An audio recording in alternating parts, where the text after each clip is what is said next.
Everybody, my name's Carla Smith. I'm Wellbeing Lead for NHS Arden and GEM Commissioning Support Unit.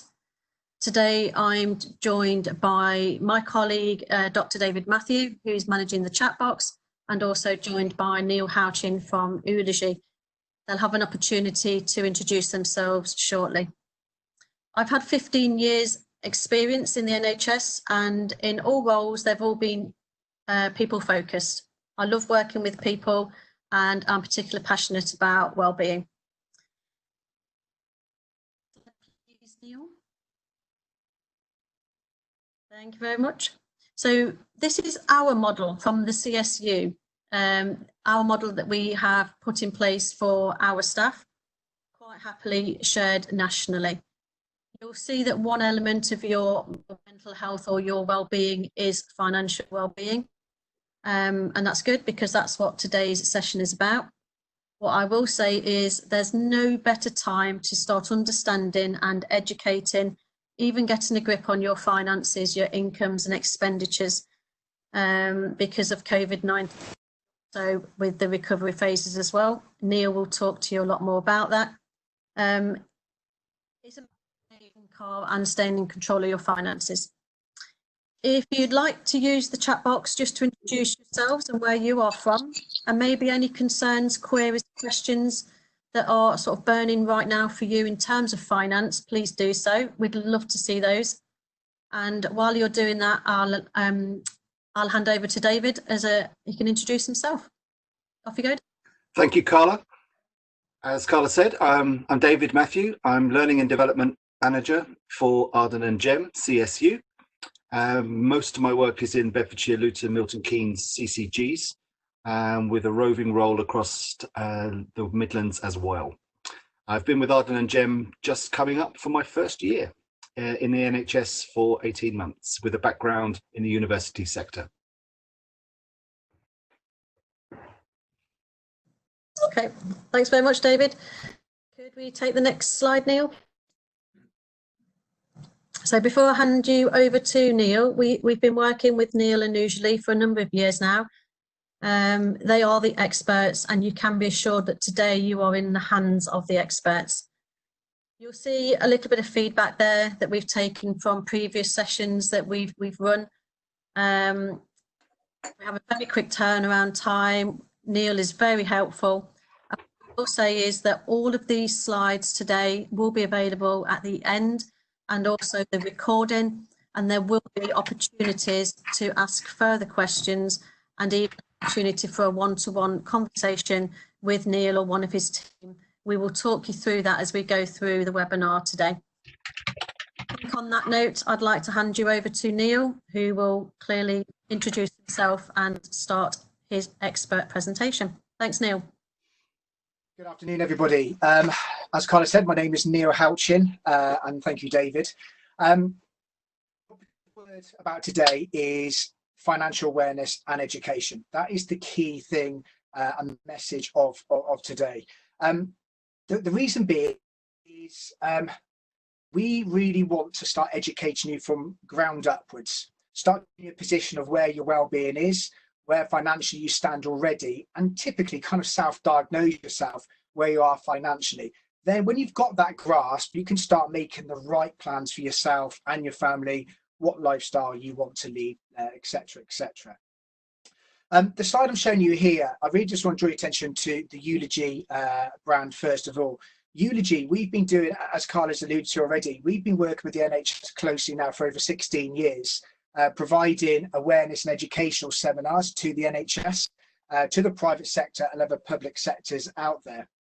I cannot make this point clearer. I am a chartered financial planner. I'm a regulated chartered financial planner by the Financial Conduct Authority, and I do provide advice.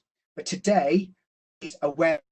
Please do not walk away from here saying, this chap with the Gloucestershire accent is providing me with advice. I really explicitly got to make that one quite clear to yourselves. So it is awareness, it is education.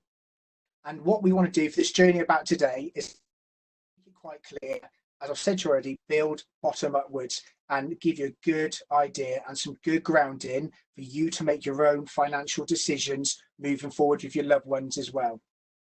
The caveat here just highlights this, but I do want to make yourself aware of the bottom bullet point here as well. In today's webinar, I will be using stereotypical scenarios. Apologies in advance for that, but it's simply there just to use illustrative purposes, just to paint pictures in people's minds and scenarios to try to get a message away to yourselves in the most painted method I can possibly do in a virtual environment that we're all living in at this present time. Herd mentality. Been working in the advice environment for many, many years. And there's one thing that is outstanding with the NHS. I'm afraid to say it is the herd mentality. I ask questions, and through these seminars up and down the country, and some of you listening today may have attended already a eulogy seminar where we used to actually see each other physically and be within 2 meters apart. But the one thing that does outstand with the NHS is the herd mentality. And when you speak to people about, oh, well, I did retire and return, Neil, what's your thoughts on that? And I took the large tax-free lump sum. Well, in fact, Neil, I just left the pension. And always I will come out the same response. Why did you do that? And who told you to do that? And usually, more times than not, it's actually because somebody within the NHS, i.e. Brian in radiography or Janet in catering, has said, that's what I've heard is the best thing to do. Please remove the herd mentality. I am listening today, I'm talking to yourselves. I understand there's circa 70, 80 people here on this webinar, which is a fantastic thing. But there could be 140, 160 of you because you've got your partners, you've got your spouses, you've got your adult children. And in most family backgrounds, it's usually as a team that you will retire together. You build your lifestyle together, you do the nice things together. You might be very close to your colleagues and your friends, but actually as individuals, you really do have to make your own financial decisions. And that's what we're going to start encompassing in today's. So there I am asking you to make your own decisions. Absolutely, do your own research and the tools I'm giving you. I think I'm going to give you a few tools today for you to start making the inroads to making these confident decisions you're going to start making for yourselves financially. But fake news has been around for many, many years, hundreds of years, in fact. And the reason being is really they're just trying to sell tabloids and now their Sky apps, for example. But be conscious of what you read. It's not all correct. And certainly what's going on right now with COVID-19, there's a lot of false data and of false mechanisms out there. Have you got it or you haven't? But there's a few people on this slide I really want to. One of them is Mr. Donald Trump, President Donald Trump. Love him or hate him. That's your own opinion. I will leave it up to the side, but we still got to listen to what he says. Now, that could be via dialogue and his daily conferences or via Twitter feeds that he does. But this chap here, he does have an impact on our daily lives. If he decides to have a trade war with China, like he currently beginning to have again because of COVID, or what he did over the Christmas periods with manufacturing, that has an impact on our daily lives because our cost of goods will increase. The trade war he had with Iran, again, over the Christmas period, will have an increase on the fuel costs, which it did. So we've got to be conscious of this and have some idea of what that's meaning to ourselves, because that draws up the level of inflation. That's the cost of living. And the cost of living is really important because there'll be people on this webinar, who may have just come out of a pay freeze due to austerity measures 10 years ago. And I realised actually life around you is increasing in cost, but your level of pay stays the same. The facts are, if you've got cash savings, the Bank of England base rate right now is 0.1%. Inflation in this country, everybody, is targeted at 2%. So therefore, already your cash savings are going to depreciate year on year and have done that for the last 10 years. The good news for you, though, is your state pension, your NHS pensions, when they come into play, they're inflationary linked. So you know your retirement lifestyle will be inflationary proofed. But is it lifestyle proofed?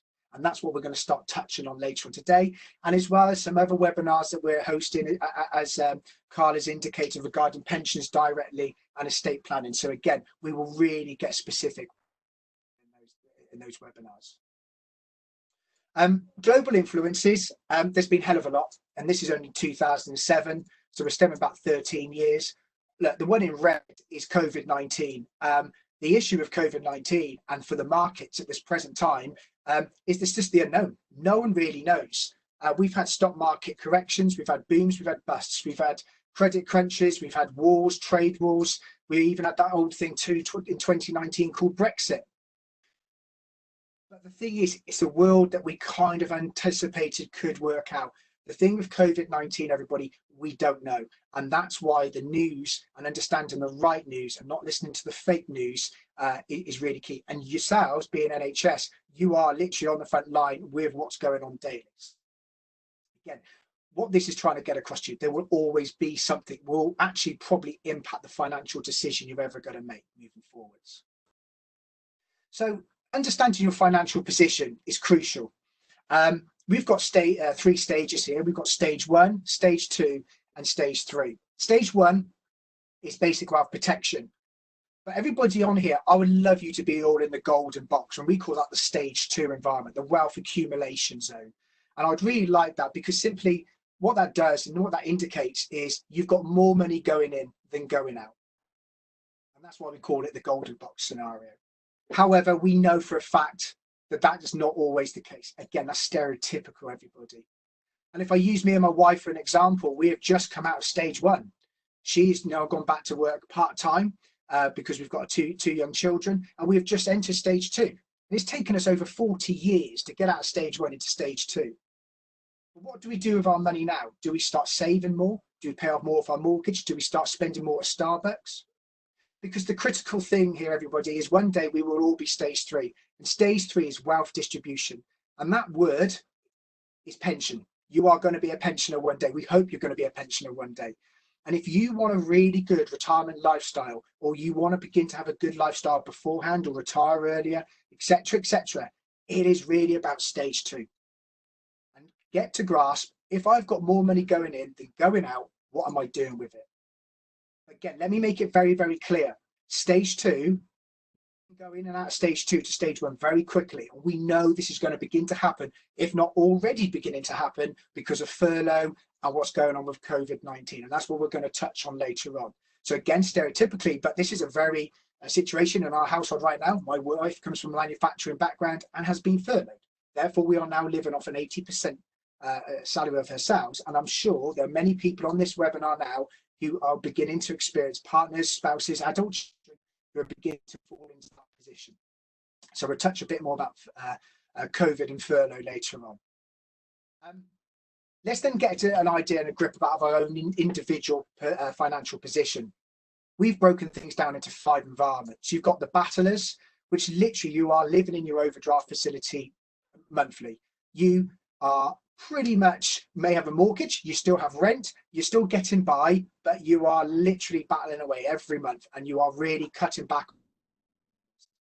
Survivors, you're just finding that you're not in your overdraft all the time. You may have a couple of pounds in credit each month, but again, you really have to count the pennies. And counting the pennies is not an issue. Counting the pennies, even when you go, let's skip to the thriving, where let's just say you've got a lot of money. Counting the pennies is key. It is crucial, because what it does, it brings your head out of the sand and start hitting things head on. Now, if you are in the battling and surviving periods of your own selves, we'll be touching on a few things on that later on. But if you're a developer or a planner where you're beginning to see you've got more money going in than going out, what are you being cute about? What are you being Gucci about? What are the right things you're doing now? Are you spending more because you're earning more? Or are you beginning to start spending more, but also doing a good critical thing about saving things and putting things in the right place, i.e. mortgages, paying off any loans or debt, or paying more into pensions, etc. Taking control. We know debt is an issue in this country, but let's now reword that. Is debt really an issue? Look, 1 in 6 of us, 1 in 6 adults are in debt because we have mortgages, we have credit cards, we've got loans, we've got personal finance, car lease, the list is endless. So actually debt, owing money to someone else, is not a bad thing. What the crucial thing is, though, is the debt management of yourself. Are you dealing with it correctly? If you are, brilliant, no problem. But if debt's managing you, that's where you've now have to take in control. Hence why we've just done the last 2 slides. Take a grip, take the bull by the horns, and start working out. Look, let's look at our bank balance every day. Let's look where we can start taking corners and cutting corners. And I'll give you some indications shortly on what that looks like. But again, with experience, debt management Doesn't happen overnight. It happens. It's a marathon. It's definitely not a sprint. And all the scenarios we've come with debt is it can be treated, it can be dealt with, but it's a two-way relationship, and it's more about yourself making you're doing the right things and not keeping up with the Joneses. Certainly so. The change curve, behavioural finance, redeployment, new work, new family members, children, etc. This change curve is so universal. I'm a true believer of it, because I feel as humans, some of us may go for this in a morning with our teenage children. Some of us may see this with our current work. We know the NHS have gone through a massive change. You've all come out of your redeployed work. You're doing some frontline work, which has put people right out of their comfort zone. But we also see this curve in finance. If people are being furloughed, people have lost their jobs, there's a massive change in their daily environment, their working environment, their social environment. We're going through the social environment change as we speak right now as well with lockdown, and that may continue even further. But what this is really trying to indicate here is we are human. There is no doubt about it. I think what now with the crisis going on now, we are typically human. And this is really just to give you some sort of idea that emotions, as being humans, is absolutely normal, absolutely fine to deal with. And what the last slide was also trying to indicate is if you need assistance, if you need help with debt management, anxiety, depression, talk to people, there are plenty of outlets out there that are happy to help you. But please, even if you need to use these, this is grand, because this can be redeployed in any way regarding what we do. It's more the acceptance of it. As you can see right in the front of us, you've got the word of acceptance. As soon as we accept it and grasp the change, the quicker we can get out of this. And that can mean for many different environments. We talked about debt management earlier on. We talked about those battlers. We talked about the survivors. As a chartered financial planner, there is one thing that really props up all financial planning, and this goes to yourself, is what's called the cornerstone of financial planning in our world. This is, look, if I've got more money going out than going in, I really got to do things. And to the right, we've broken things down, very high level, core expenditure and discretionary spend. Now, core expenditure, your utility bills, your food, etc. There are things, there's very little wiggle room, very little wiggle room. But discretionary spend, you will have wiggle room with, to the point where you just have to cancel Sky, or you stop having those certain magazines or newspapers. And we could call it, that is the nice things in life, and that gives us motivation. But actually moving forwards, and what there might be coming forwards towards us economically as a country, you may want to start looking at this. And I would certainly say the first thing myself, my colleagues would do is do an income and expenditure exercise.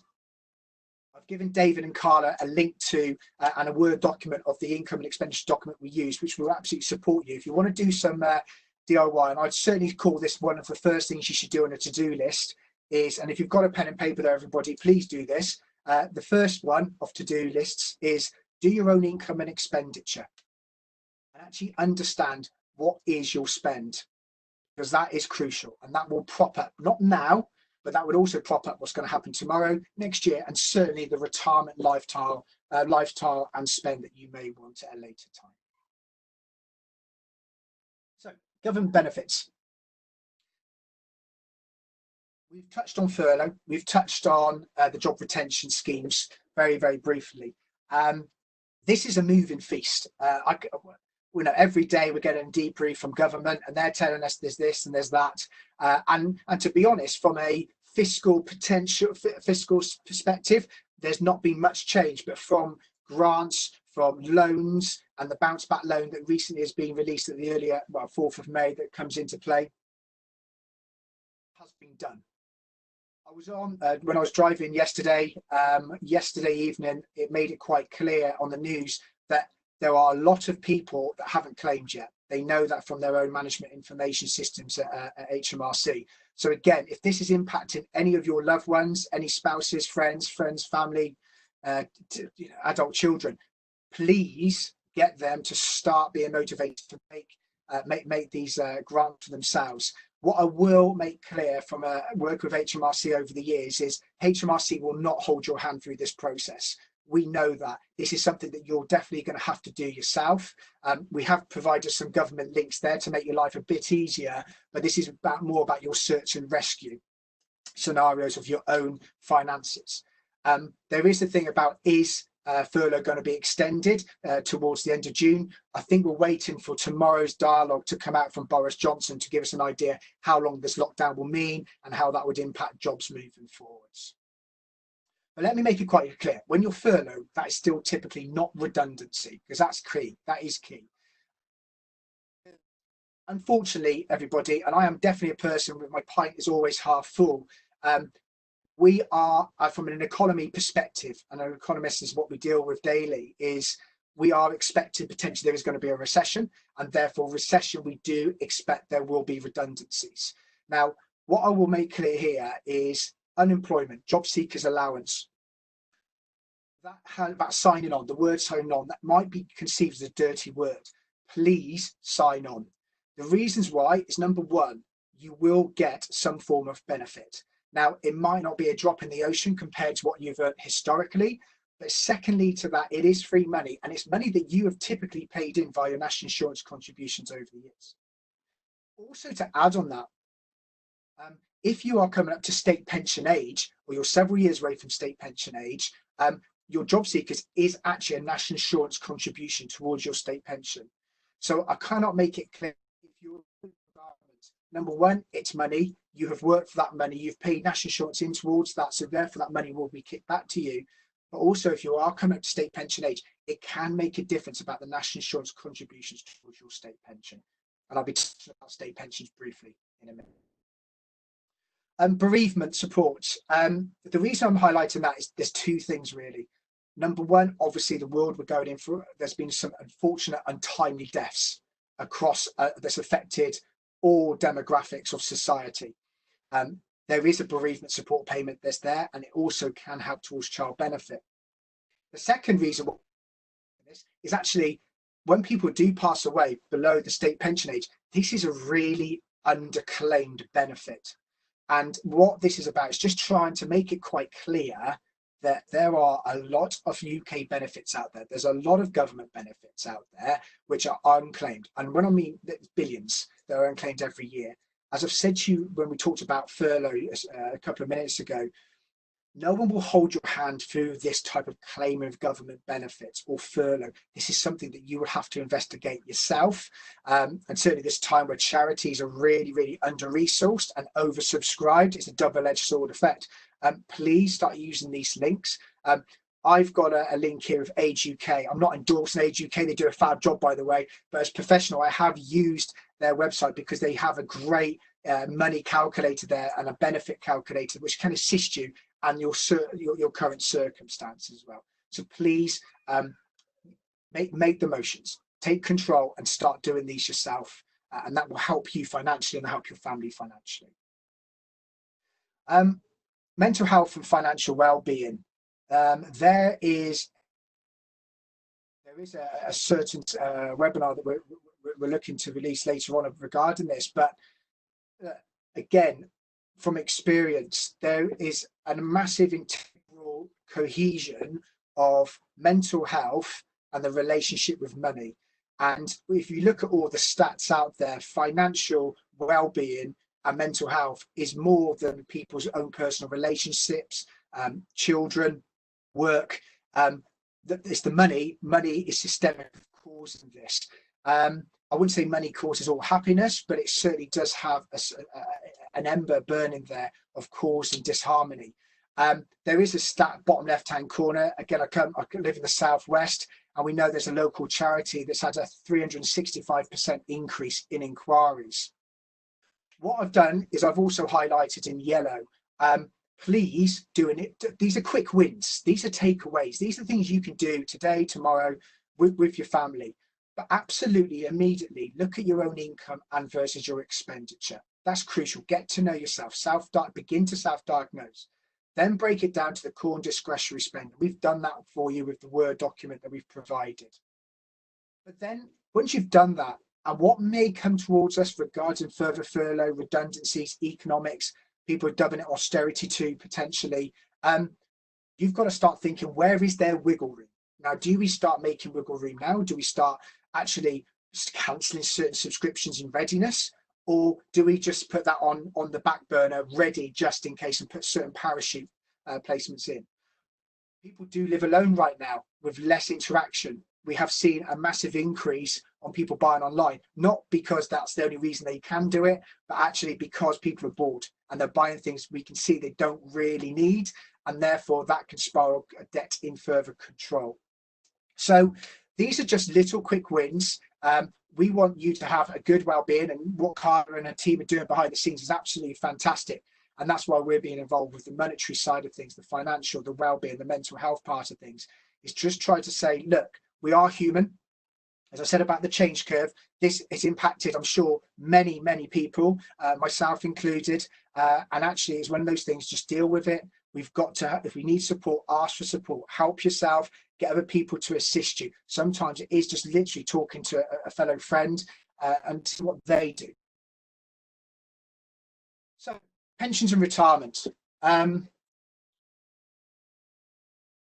We break things down into 3 different types of pension.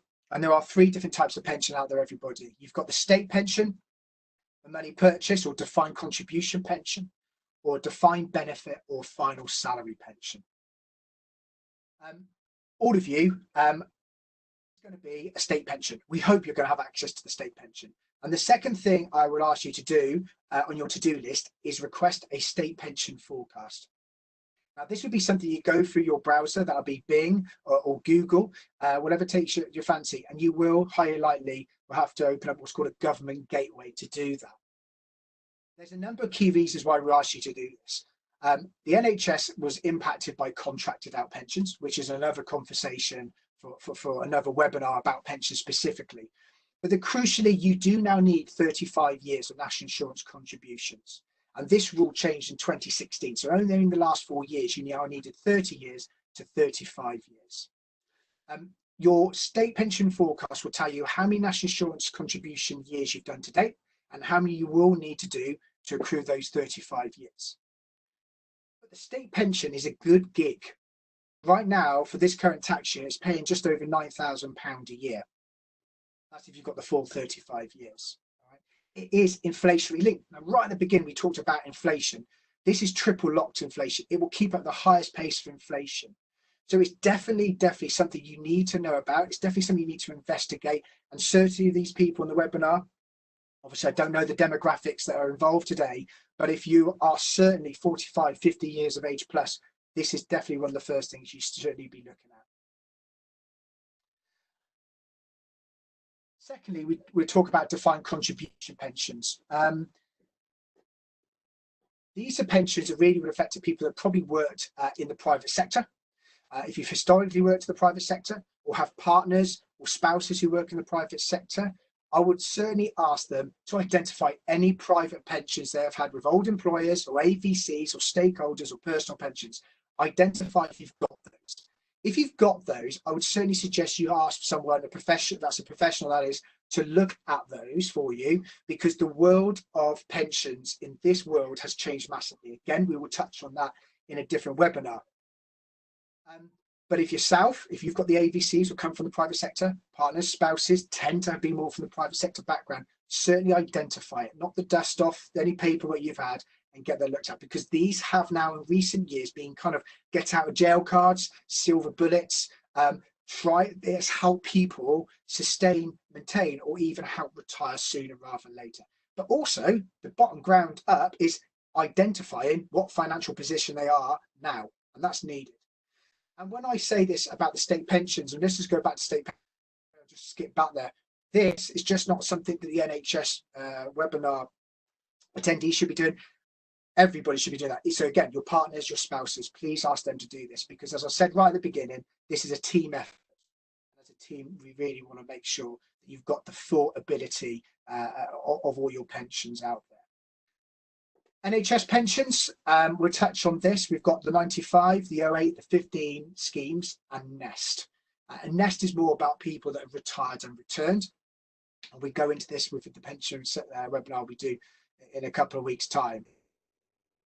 But like your state pension, get a forecast, like your income and expenditure, do an income and expenditure document. This is what I'd like you to do for a takeaway and do yourself. And this is your total reward statement. The advantage of getting your total reward statement is this is your pension. This is your bread and butter in retirement. This is the backbone of your retirement planning, as long as your state pension is there as well. And what it will tell on there is actually what your normal retirement age is, what pensions you are in, because not everybody's now going to be just the 95. People will be drifted into the 2015 scheme down to certain dates and down to the date you were born. Simple as that. Also, we know NHS pensions, things go wrong, things go missing, years go missing, etc. So again, you're self-identifying and making sure the dust is landed and you've got the right, they've got the right pension for you. Have you got special class status, for example, mental health officer status on your total reward statement? You need this in advance. And what I always make it clear, you will always want to have an argument about pensions this side of retirement versus that side. Right? You need to know this in advance. It's quite easy, I understand, to get it via ESR systems, but again, I know that obviously software does fail. So what I've also done, and I'll show you later on, is the NHS pension slide, so you can contact them directly for yourself. Within that total reward statement, for some of the special classes and mental health officers, and special classes will be nurses, physiotherapists, midwives, occupational nurses, health visitors, and mental health officer status, you will need to be in the post by the 6th of March 1995. Again, your total reward statement will confirm that, and again, you can just backdate that and check that if it's wrong.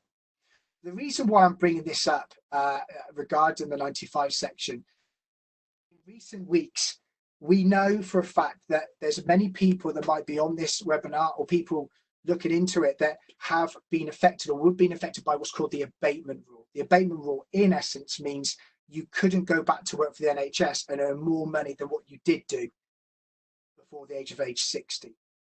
We know that with government, and this is one of the sad first things I looked into, because I look into pensions daily, was the concern for yourselves and about this abatement rule, this quirk in rules. And actually the good news for you is actually the government have put this straight into place. And actually they've suspended, and let me make that quite clear, they have suspended the abatement rule. They haven't eradicated it, they've suspended it. So again, please keep on top of that, because this may affect people on this webinar where they've gone back to work.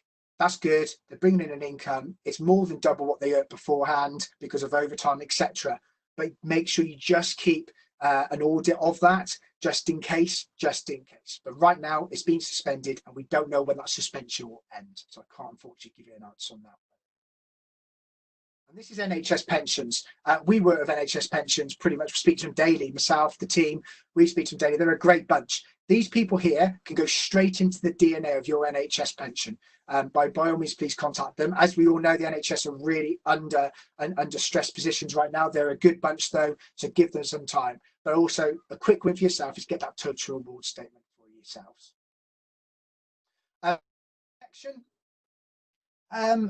A lot of people within the NHS will rely on something called death in service. Death in service is just simply if you die in service, you get 2 times your salary. Unfortunately, what we do need to make clear is if you've got X amount of liability, like mortgages, debts, family, children, which all cost money, as we well know, have you got enough protection in place to protect that liability? Unfortunately, we come across cases very regularly where people have got all this liability, they've got these nice things, but they haven't got the protection to protect it in case of death, or they lose their jobs, or they're unwell and they can't go back to work, and that's what's called income protection. So again, I would certainly say go away. I'm part of this to-do list, and I do feel I'm giving you a lot more work, but this is not a bad thing. This is all about yourselves, is identify, if you have a mortgage, do you have the right protection in place? I have income protection. Do I have income protection? If I'm off work for more than 12 months, what's going to happen on the 13th month? So it's these little things we've got to start thinking.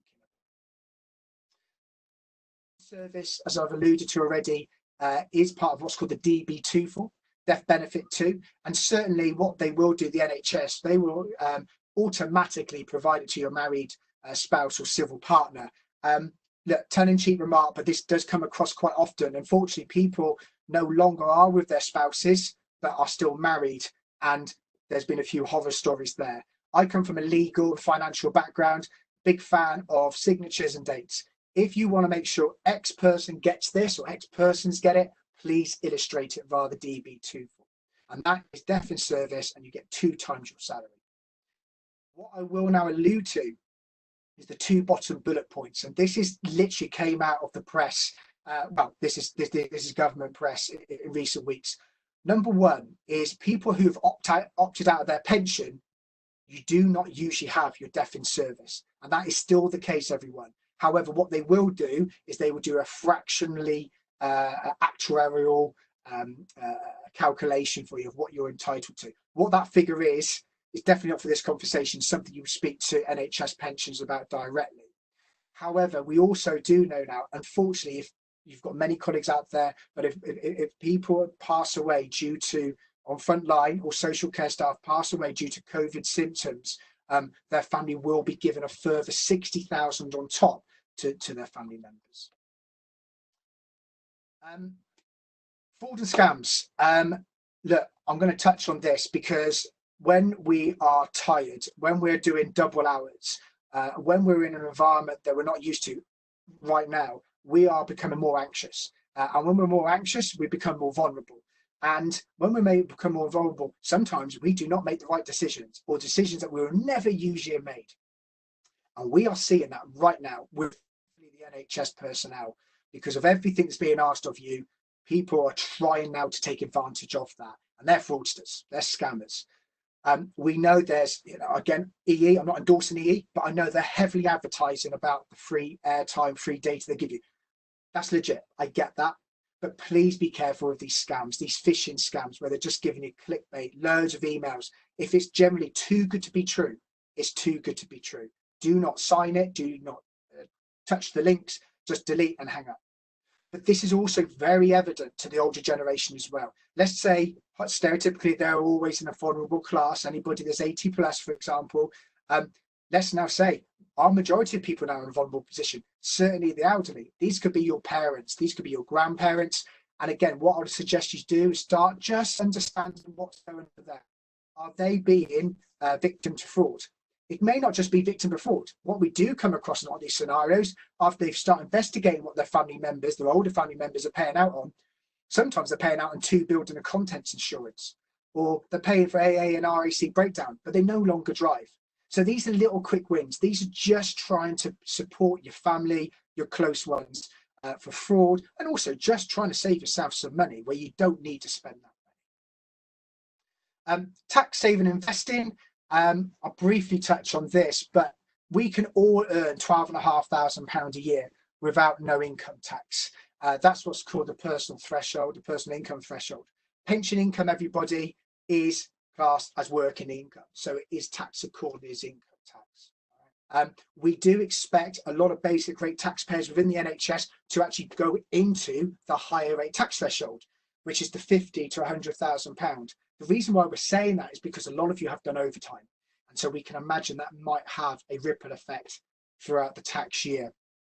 Let me make it clear, you only pay 40% tax above the 50,000 figure. You do not start paying 40% tax from the 12,500 figure, right? Just to give you that kind of reassurance there. Marriage allowance, the bottom left-hand corner. People, unfortunately, will be furloughed. People will be beginning to be made redundant. We're hearing a lot of redundancies in aerospace at this present time and manufacturing. So what I would say to yourselves here, if you've got a non-taxpayer in your family, that person can transfer £1,250 of their personal allowance into the basic rate taxpayer's spouse. You can, it's just a quick little win there as well. Very easy to do. If that person's a high rate taxpayer, though, they're not allowed to claim this. So it's a non-taxpayer to basic rate taxpayer. Quick win, do it via the HMRC websites. All of this go directly to HMRC websites. Do not use any of these sponsored links. You'll be caught out. Very easy to do. Very easy to do. We've done it. We've done it. It's very easy to do. ISAs, individual savings accounts, they've been around since the turn of the century, year 2000. Look, the maximum you can pay into an ISA right now is £20,000. Cash ISAs, they're poor. They are cash accounts. interest rates are very poor, have been for over a decade. This is more focused on investment ISAs, and investment ISAs, money will go up and down in value. Let me make it very clear, investment ISAs will go up and down in value. But that's investment, that's planning for retirement, that's planning for those big things in life, those house deposits, future spend, home improvements, etc. The advantages of investment ISAs, though, is the income you take from an investment is tax-free. The money you take from pensions is taxable. So you've got a kind of hand-in-glove relationship going on here. Also, money from an investment ISA is also capital gains tax-free. And again, we will touch on this more bizarrely actually within the pension webinar. Finally, we'll kind of wrap it up with estate and legacy planning. Unfortunately, obviously, what's going on in the crisis, it's made wills and lasting power of attorneys, LPAs, lasting power of attorney applications, the forefront of people's mind. Actually, what happens, and actually it did happen, and we haven't got control. I'm not leaning on advice at all today. I've made that very clear. My opening words were, this is not advice. But wills, please look in doing a will if you haven't done a will. We do have an estate planning webinar coming up in a couple of weeks' time by Julie and Rebecca, huge professionals in this environment, and they will give you absolutely better grounding information than what I will do in this brief financial knowledge webinar. But lasting power of attorneys as well. This is where people just generally cannot take control of their finances due to being into a coma, for example, due to losing their mind. We see that with dementia and Alzheimer's. Again, these are things, these are quick wins for your estate, your legacy. And as I said, there is a webinar focused on estate planning, which I'd recommend absolutely look into further. So I've been talking pretty much now for close on to 40 minutes, and I'm conscious of time, and there's going to maybe potentially some questions. But look, we've talked about a lot today. I've been doing this for over 20 years. I've been presenting for many, many years as well. And you're definitely not going to come out of here with all the answers. But what I really want you to walk away with today is, number one, do an income and expenditure form. Do one yourself, understand what you are spending your money on, because it does disappear somewhere. I know so personally. Number two, get yourself a state pension forecast. Very easy done. 3, get your total reward statement. And number 4, if you've got any liability, debts, mortgages, etc., do you have the right protection in place to cover that, just in case unfortunate things happen? Aftercare. As I said, we've been working with NHS for many, many years, and some of you may have already been part of one of our seminars. We pride ourselves, we do provide an aftercare service. We have done always, and it's free of charge. And what we've done there is made it very clear, if you wish to do so and speak to ourselves about anything specific on today's webinar, we'll hopefully answer those questions or lead you in the right direction. All we require is just your name. Just give us a brief indication so we know what specialist to point you in the right direction with. But also, can you put code C1? C1 is simply there just for monitoring purposes. So myself, David and Carla know exactly where and what's been going on from these webinars. From an advice process, as I've said, this is not advice. But if you are ever going to seek advice, let me make it very, very clear. Make sure you do your due diligence. Make sure that person or the company has chartered status, and certainly they're regulated by the Financial Conduct Authority. Some of you will probably already have a financial planner, a financial advisor. Great, have a good relationship with them. Some people will be looking for that assistance, maybe not now, but in the future. If you do, just do your due diligence. If anybody can come to you today and do it today for you, it's usually fraud and a scam. So please walk away, don't get caught out. The estate plan, I'm not going to touch on this because the estate planners will talk in a bit more detail, but these are the regulators. You've got Steps Society of Trust and estate practitioners. Again, if you're going to look to get a will or a lasting power of attorney, etc., don't do it somewhere with a car boot sale or outside Tesco's or Asda, their pop-up stands. They're not going to be there tomorrow. If you need that further assistance, that aftercare process, that aftercare help and assistance, they're not going to be there. Make sure you go with a right professional. Do your due diligence. If you do want to speak to ourselves, I just make it quite clear, we fully comply with the UK General Data Protection Regulation Act. And if you wish to after that, we're happy to forward you on further newsletters as well, which again, is all free of charge. It's complete generic information. So thank you for your time. Obviously, I know I talk pretty quick, just try to get as much as I possibly can do in that short period of time. But there are other focused webinars moving forward, which will definitely give you a bit more meat on the bone about those specialist environments. And again, as I said, here's our email address. So if you wish to talk to ourselves in a more individual perspective, we're more than happy to do so. Over to you, Carla. Thank you so much, Neil. I've taken my 3 tasks and we'll be back with you shortly. David, is there anything that you'd like to... A couple of questions, Neil, if I may. Yeah, sure. And one that's not in the chat box but came to me direct. I'll start with that one, if I may. Yeah, sure. What if I am frightened to face my finances? Yeah, do you know what? That's a really very, very good question. That's putting you on the spot a little bit. Yeah, no, it's a good question. But to be absolutely honest with yourself and to all the attendees, and certainly the person, first thing is they've just asked that question. That question alone is a groundbreaker. That's the key thing. You know you're frightened. That's spot on. So well done for that. Secondly, it's then now you're frightened of it. I would suggest, just by you using those words, you probably will now need assistance for somebody to hold your hand through that process. Now, there's certain charities out there, not to give you charitable help, that's not the case, but certainly hold your hand and put you in the right direction. But what I would definitely say, and I know just do this, as I've said, number one, that's the groundbreaker. They've admitted they're frightened of it. I would say, secondly, do an income and expenditure. Just literally lock on online banking. Again, having that relationship just with your own bank balance and understanding what's going out. I would say that's your next focus. It really is to have that relationship, because a lot of people don't log into their banks and building society accounts because they're scared. Generally, they're scared to understand what's going on behind the scenes. But if you can see that, then that's the next stage. And I would certainly ask friends, family, support from those certain professional bodies that are certainly happy to help you. But again, this is where I would say I stand up for Martin Lewis. I've read a lot of his documentaries and vocabulary, as well as other professionals on there. There is not one case of this scenario you've just mentioned, and this goes to everybody, where it can't be overcome. It can all be overcome, but it just won't. I can promise you now, though, it just doesn't happen within 24 hours. It's a marathon. It's a marathon. It's a relationship with your bank balance, basically. I don't know, obviously that helps or not, but... Thank you. Something you touched on a little earlier, but I think is worth repeating. Would now be a good or bad time to sign up to a salary sacrifice scheme? Okay. We have to come back a bit, because we've got to understand exactly what position are in financially. So salary sacrifice, the pros and cons.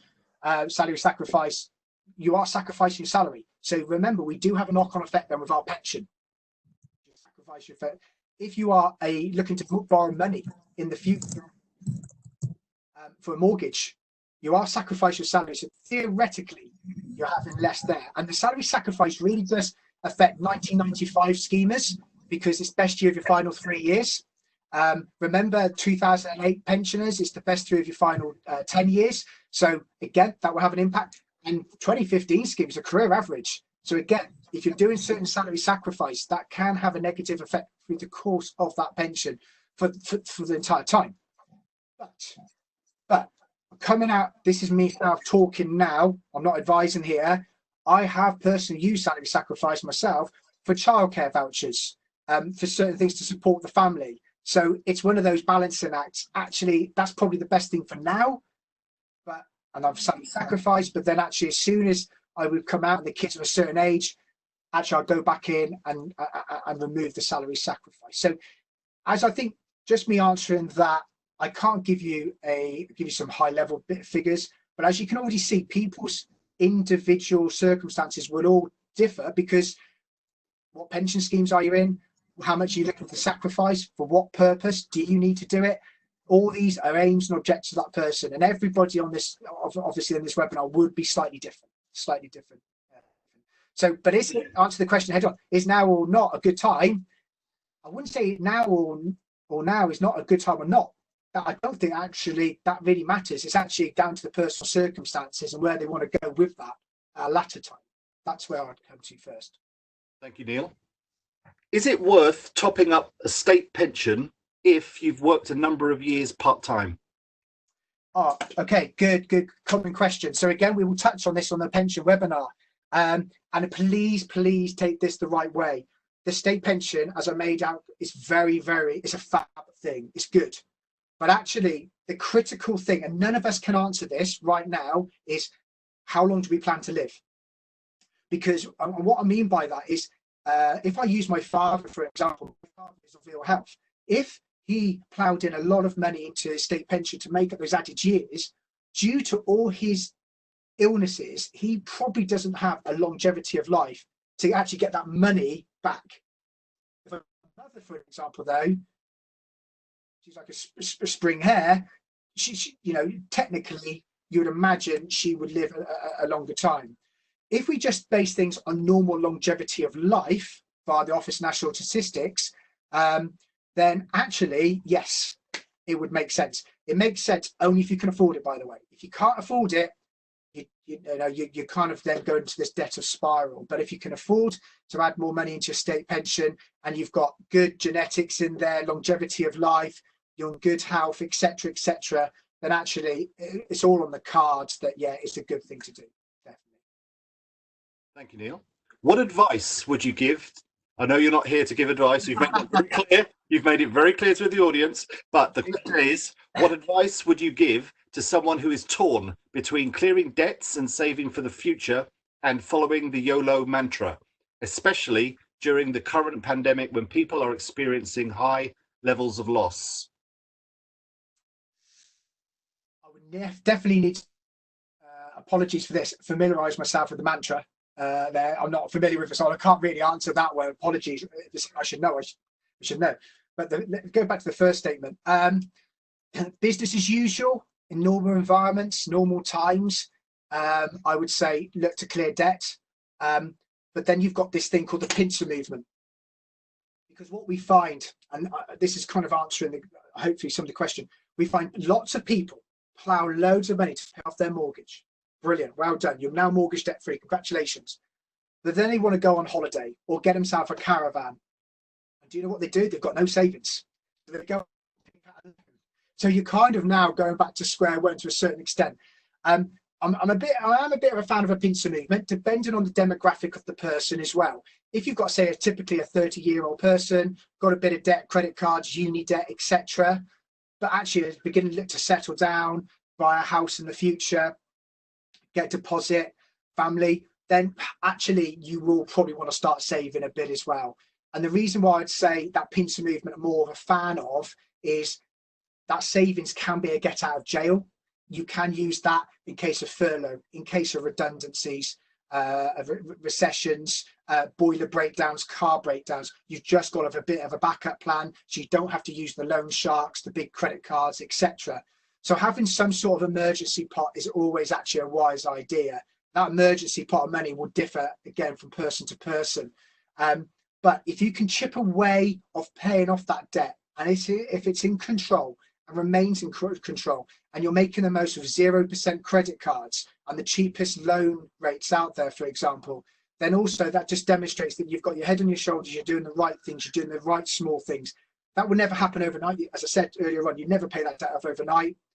But if you can have that kind of balancing act, that's not a bad thing. And we're all doing that right now, by the way. We're all doing that now, because if we're all paying into our pension because of we're doing that with the 9508, 15 and Nest, the majority of us in here will still have a credit card of debt and a mortgage. So we all typically are saving and paying off debt at the same time. It's just what way and how we label that debt. Apologies by not knowing that mantra. It was explained off in a subsequent comment. YOLO stands for you only live once. Oh, right, okay, sorry. I must admit, when I read the question, I thought YOLO mantra was something in the financial world. I was really worried that I didn't know the financial world lingo. I don't know anything. You only live once. I think actually, that's key. Yes, you're right. We only live once, and with the current climate, I think what's going on current climate, people will review how they live their lifestyle. But what I will definitely say is people still, regardless how we do more cycling, riding bike, walking, spending more time with loved ones, less time on the road.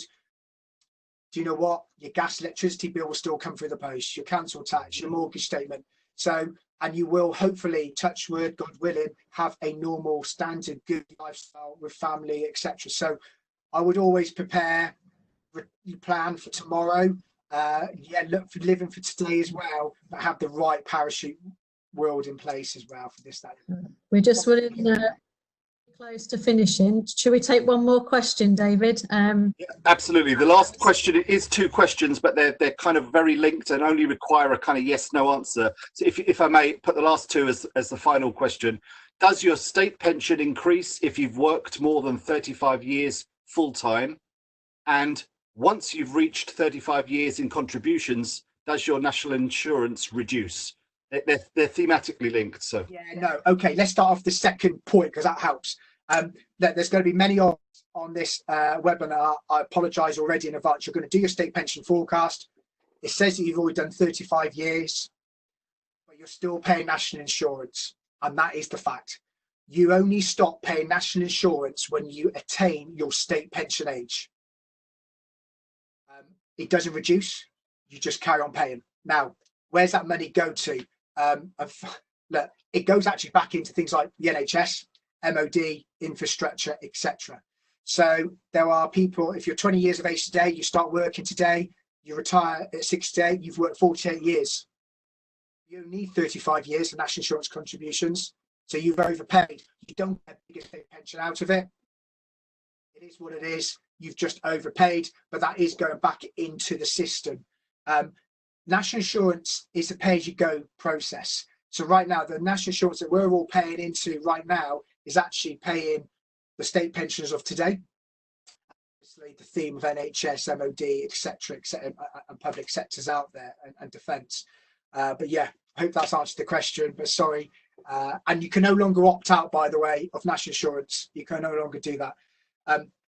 If you retire, let me just clarify one more thing as well. Sorry to enter that. If you, for example, if you take your NHS pension, you only pay income tax on that. You do not pay national insurance on pension income. You only pay income tax. Right? It's only working income that you pay national insurance if you're below the state pension age. Does that help? Sorry, you're on. Sorry, I was on mute. Thank you very much, Neil. I think that answers all the questions. Thank you, colleagues, for your contributions. Thank you, everybody. Okay, and we'll for our first of 6 webinars. So please do contact us at the email in the chat box if you would like to know more about future webinars. The email address is also on the screen in front of you. And of course, Neil and the organisation Eulogie have kindly offered you one-to-one conversations. If this is something that you feel you would like, then please do email info@eulogie.co.uk, but please quote C1, just so we know where your queries stemmed from. We hope that it's been really useful for you today. I will just finish by saying stay safe. And thank you for joining us for Wednesday Wellbeing Lunch. See you next week. Thank you, everybody. Thank you. Thank you, everyone. Thank you, Neil. Thank you.